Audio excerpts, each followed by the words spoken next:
Hei, hei! Tere tulemast kuulama Kaasaegse naise podcasti. Mina olen Annika Nilsson, selle podcasti saatejuht. Täna räägin sellest, kuidas jääda rahulikuks. Siis, kui maailm tundub igatpidi pöörlevat või siis kuidagi Ameerika mägedel üles-alla käivad. Et justkui käimas oleks igasugused tormid ja pöörased ajad. Et kuidas sellistel hetkedel mitte ainult ellu jääda, vaid ka ise inimesena kasvada. Täna ma tahan rääkida sellisest mõttest nagu stoilisus, mida tähendab emotsioonide valitsemine ja mida tähendavad ka elu aastaajad. Nii et sellised mitmed erinevad põnevad teemad. Aga enne, kui ma selle teema juurde tõesti hüppaks, ma tahaks jagada ühte lugu. Ja see on täiesti tõesti sündinud lugu siis. Et kujuta ette Rooma keisrit, Marcus Aureliust. Kõige võimsamat meest maailmas. Aga igal hommikul, enne kui ta ise sellest oma palee uksest välja astus, kirjutas ta oma päevikusse. Täna kohtan ma inimesi, kes on isekad, rumalad ja ebaviisakad. Aga see ei puutu minusse. Mina valitsen ainult oma mõtteid ja südant. Ja miks see mõte on võimas, on seepärast, et Marcus Aurelius teadis, et maailm ei hakka tema jaoks kuidagi pehmemaks või sõbralikumaks. Ja ta ise otsustas. Ma valitsen seda, mida ma saan. Ehk siis iseennast. Ja see oli tema jõud. Ja see oli ka tema võimalus. Ja ma alati räägin ka seda, et igal suvalisel ajahetkel oma elus saad sina otsustada olla parem versioon iseendast. Aga miks siis need tormid meie elus tulevad ja lähevad? Ja miks see, kuidas me neile reageerime? Et miks me neile üldse niimoodi reageerime? Ja selle olulisus. Kõigepealt me bioloogiliselt oleme ehitatud niimoodi, et me peame neile lihtsalt reageerima. Et võib-olla oled kuulnud sellist mõistet nagu võitle või põgene. Ja see on meie ajus, sügaval meie ajus, et me bioloogiliselt lihtsalt reageerime nendele pöörastele erinevatele situatsioonidele. Aga kui nüüd mõelda stoilisuse peale, siis stoilisus õpetab meile seda, et ma ei saa muuta sündmust, kuid ma saan muuta oma hinnangut selle kohta. Ma kordan seda. Ma ei saa muuta sündmust, kuid ma saan muuta oma hinnangut selle kohta. No näiteks, sa istud liiklusummikus. Sa vihastad. Ja mitte sellepärast, et autod seisavad, vaid sellepärast, kuidas sa sellest mõtled. Või keegi ütleb sulle midagi solvavat. Ja see, et keegi teine ütleb sulle midagi solvavat, ei tee sind automaatselt solvatuks, vaid see on sinu valik, kuidas sa lased sellele ennast mõjutada. Ja tulles tagasi Marcus Aureliuse juurde, siis ta ütles nii, et kui sind häirib miski, siis mitte see asi ise, vaid sinu hinnang sellele. Kui sind häirib miski, siis mitte see asi ise, vaid sinu enda hinnang sellele. Ja tegelikult ka seesama hinnang on midagi, mis on sinu enda kätes. Aga kui siis toimuvad sellised pöörased asjad, et kuidas seda siis päriselt igapäevaelus rakendada? Praktikas siis. Esimene üliuniversaalne tööriist on lihtsalt paus. Pausi kasutatakse, eks ju, rääkimises, aga pausi kasutatakse ka selles, et kuidas nende keeruliste, pööraste, tormiste asjadega hakkama saada. Lihtsalt esimene asi on paus. Enne vastamist, enne reageerimist. Võid teha ka 3 sügavat hingetõnnet. Ja tegelikult see, et kui sa suudad juba teha pausi, korraks peatuda, siis see on selline mikrovõit, mis kasvatab ka sinu tugevust. Teine samm, teine tööriist on küsida endalt küsimus. Kas see asi, mis mind praegu häirib, on oluline ka 3 aasta pärast? Kas see asi, mis mind praegu häirib, on oluline ka 3 aasta pärast? Kui ei, no las ta siis läheb. Ja 3. tööriist on sisemine rahu. Ja vahel see meie sügav sisemine hingerahu on niivõrd oluline. Ja see ongi see koht, kus sa pead ütlema endale, et minu hingerahu on tähtsam kui see, et mul oleks õigus. Ma ei tea. Minu hingerahu on tähtsam kui see, et mul oleks õigus.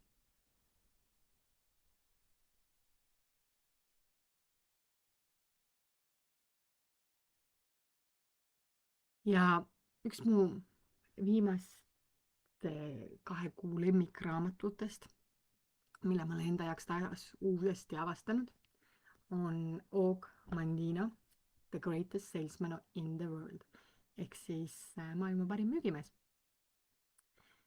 Ja Og Mandino oma raamatus kirjutas, kui ma tunnen viha, vahetan selle armastuse vastu. Kui ma tunnen hirmu, astun julgelt edasi. Kui ma tunnen kahtlust, tõstan pea püsti. Kui ma tunnen end alaväärsena, meenutan oma edu.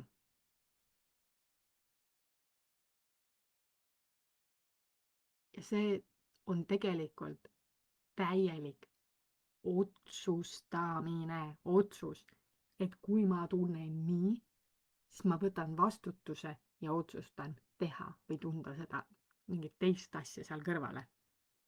Ja meil on õigus tunda kõike. Aga meil on vägi valida, millises emotsioonis me jätkame elamist. Ja stoiline inimene ei lükka emotsioone alla. Tervitab neid. Ja siis ta teadlikult valib, millise tee ta võtab. 2007. Suvi. Ameerika Ühendriikides Floridas. Mul on kaasas raske raamatute kott raamatutega. Ja ma käin ukselt uksele, et müüa siis hariduslikke raamatuid ja tarkvara Ameerika lastega peredele. See on Florida. Seal on palav keset suve. Ja nii niiske. Palav ja niiske. Ja ma lihtsalt higistan. Ja ma käin, see töö on ukselt uksele. Lihtsalt külmad koputused. võib-olla sa tead, et kuskil on mingi pere ja võib-olla keegi soovitas sulle mingit perekonda, aga ikkagi, ma müün esimest aastat, mul ei ole neid ma ei ole veel eriti osav selles, et kasutada selliseid edasijõudnud tehnikaid ja ma lihtsalt käin ukselt uksele ja teen seda tööd tuimalt veidi. Ja on keskpäev. Ja ma olen oma viimase lonksu veepudelist võtnud veel tükk aega tagasi ja ma tunnen, et ma peaks jooma. Aga mitte keegi ei tule uksi avama. Sest mis ma teen on tavaliselt see, et ma lihtsalt palun peredel täita mu veepudelit. Ja ma tunnen, et siin on üks risttee. Hull vaikus on, kas kõik on tööl või siis kuidagi tundub nagu selline Ameerika gangsterfilm, kus mitte gangsterfilm, vaid selline westernfilm, kus on kui need kahevõitlused, duellid on varahommikustel tundidel, tuul puhub, mingid need taimerullid keerlevad seal tühjuses ja täpselt selline tunne ongi vaikus ja tühjus ja et ma olen üksi siin. Ma istun äärekivile varju ja mul on kaks võimalust.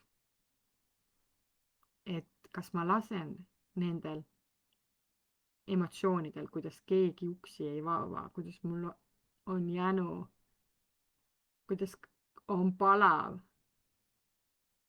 mõjutada mind. Võtta oma raamatukott, minna oma majutuskohta, pakkida oma asjad ja lennata tagasi Eestisse. Või ma pühin need pisarad oma põskedelt ja lihtsalt lähen ja koputan järgmisele uksele. See on valik. See on otsus. Mind ei ole siia relvaga ähvardades saadetud ja tööle pandud. Ka see on minu valik ja otsus olnud. Ma olen siin selleks, et kasvada inimesena. Ma olen siin selleks, et omandada uusi oskusi ja teadmisi. Sealhulgas muide inglise keel, sest et ma läksin raamatuid müüma niimoodi, et ma ei rääkinud inglise keelt. Ja ainuke tekst, mida ma suutsin 2007 suvel rääkida, oli müügitekst. Sõna-sõnalt. Ja kui keegi peredest tahtis chattida ja müügitekstist väljapoole minna, siis ma lihtsalt võtsin müügitekstis järgmise lause põhimõtteliselt. Ma olin nagu oma müügitekstis nii kinni. Aga see koht, kus ma istun seal ja mõtlen, et mis on minu valikud ja võimalused ja see koht, kus ma tõusen püsti, lähen järgmise maja juurde, joostes, hüpates, tantsides, maailma suurim naeratus näol, aga endiselt pisarad mööda põski alla jooksmas. Teen selle koputuse. Ei ava keegi. Jooksen järgmise ukse juurde. Koputan. Ei ava keegi. Järgmise juurde. Ja siis keegi avab. Ja ma ütlen maailma suurima naeratusega pisarad põskide öeldes tere! Hi! Ja saan oma veepudeli täidetud. Ja tunnen ennast kohe palju paremini, kui ma olen saanud juua. Et see on üks näide sellest, kuidas on madalseis. Et sa oled seal Ameerika mägedest just nagu alla sõitnud. Oled seal justkui kõige madalamas kohas. Ja mis sa siis otsustad teha või kuidas reageerida. Ja siis teine võimalus on see, et nagu super hästi suve lõpupoole inimesed lihtsalt hakkasid ostma, kogu aeg ostsid. Ja siis sa tunned nagu ennast nagu hullult ägedalt. Yeah! jälle üks pereostis ja jälle üks pereostis ja jälle üks pereostis. Sa oled seal Ameerika mägede tipus ja mõtled siis, et nii mitu peret on juba ostud, ja lõunapaus on alles, et ma võin ju selle lõunapausi natukene pikema teha. Ja see on see koht, kus sul on see otsus ja valik, et kas sa oled oma graafikus ja lähed koputad oma hommikusest edust hoolimata järgmisele uksele. Ja siis kas keegi ostab või ei osta. Ja see on sellised, müük on võib-olla kõige parem näide sellest, kuidas on sellised metsikud emotsioonide Ameerika mäed üles-alla. Kuid sama on meil elus. Sama on meil olles töö juures. Et kas kolleegid ja ülemused märkavad sinu panust või see tunne, et mitte keegi ei märka üldse, mis sa teed, kas sa üldse eksisteerid siin koduses keskkonnas, et vau, mu lapsed kuulavad mind, meil on nii tore, meil läheb kõik hästi. Ja siis järgmisel hetkel on see, et mitte keegi justkui ei kuulaks sind, et on vaja koristada, oma nõud ära panna, midagi on vaja aidata. Ja sellised ka taaskord emotsionaalsed Ameerika mäed. Ameerika mäed on meil suhetes, et ühel hetkel me oleme justkui nagu just armunud, kõik on nii äge, fantastiline ja siis järgmisel hetkel veidi vaatad seda inimest ja mõtled, kes see veel on? Miks ma taga koos olen? Ja tulles tagasi selle stoilisuse juurde, siis Oog Mandino oma raamatus räägib ka sellest, et elus on aastaajad. Looduses on nii-öelda aastaajad tsüklid. Et nagu kevad järgneb talvele ja suvi järgneb kevadele, nii tulevad ka meie elus head ja halvad ajad. Mitte miski ei jää igavesti. Ei rõõm, ei valu, ei tormid. Ja tal on terve peatükk sellest, selle peatüki nimi on ka see, et ka see möödub. Et kui sa oled praegu oma elus raskes kohas, siis võta lihtsalt teadmiseks, et see on lihtsalt üks hooaeg. Üks hooaeg looduses.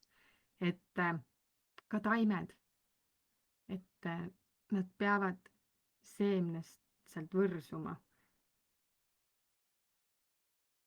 Tuleb taim, kas kevadel hakkab tärkama, suvel õitseb ja sügisel närbub ja talvel on justkui kadunud. See on kõik selleks, et kevadel saaks uuesti tärgata see fantastiline, imeline nartsiss või tult, mis meil siin praegu kõik õitsevad. Et kevad tuleb. Ja kui sa oled oma elus tipus, siis naudi seda. Aga samas pea meeles ka, et sügis tuleb. Sügis ootab. Ja stoilisus ei tähenda, nagu see stoiline tarkus seisneb selles, et me ei klammerdu ega karda. Me teame, et need asjad tulevad ja lähevad ja see on osa elust. Et me tervitame elu iga aasta aega, teades, et see kõik on ajutine ja samas tähendusrikas. Ja sama on ka nagu nende tippude ja langustega, et eriti müügis on see, et kui sul läheb super hästi ja sa nagu ainult keskendud sellele, et oma võite tähistada ja oled nagu nii high ja siis järgmisel hetkel, kui sul justkui mitte keegi ei osta ja kõik on nii raske ja pead hambad ristis rügima, siis sa jääd sinna nagu põhja kinni, sest sul on nii raske. Aga just see stoilisus, see otsus, sisemine tasakaal, sisemine rahu, et see kõik möödub. Et ma ei lase nendel emotsioonidel nii palju üles-alla kõikuda. veidi on nagu see, et umbes need inimesed, kes tegelevad müügiga, on veidi psühhopaadid või et kuidas sa nagu oma emotsioone justkui kogu aeg nii tasakaalus püüad hoida. Aga see on täpselt see asi, mida me saame tuua kaasa oma igapäevasesse ellu, oma teistesse rollidesse siin, olles ema, naine, tütar. Et see on otsus, see on valik. Need tormid meie elus ei kao mitte kuhugi. Need Ameerika mäed, need ei kao mitte kuhugi. Tormide koha pealt, et tuleb vihma, tuleb tuld, tuleb kaunist päikest ja ka ilmselt väga imelisi ja helgeid hommikuid. Aga sina ise saad otsustada, kas sa oled nende metsikute tormilainte meeltevallas või sa oled kalju, mille vastu need lained löövad ja mis jääb. Marcus Aureliuse tsitaat. Ole nagu kalju, mille vastu tormised lained löövad end katki ja mis jääb liikumatult seisma. Ja ma küsin täna sinult, et kus sa täna saad olla rohkem tuletorn kui torm? Kus sa saad täna olla rohkem tuletorn kui torm? Ja kui see tänane podcasti teema sind kuidagi puudutas, siis püüa ennast jälgida ja valida hetk, kus sa harjutad seda, et sa ei hakka reageerima automaatselt, vaid sa peatud, teed pausi, võib-olla hingad ja valid selle oma sisemise rahu, stoilise. Teed valiku jääda stoiliseks. Aitäh, et sa kuulasid. Jaga seda saadet kellegagi, kes võib-olla vajab tänast meeldetulestust, et tormid mööduvad, aga sina saad jääda tugevaks. Ja pea meeles, edu on otsus. Igal suvalisel ajahetkel oma elus sa saad otsustada olla parem versioon iseendast. Let's go!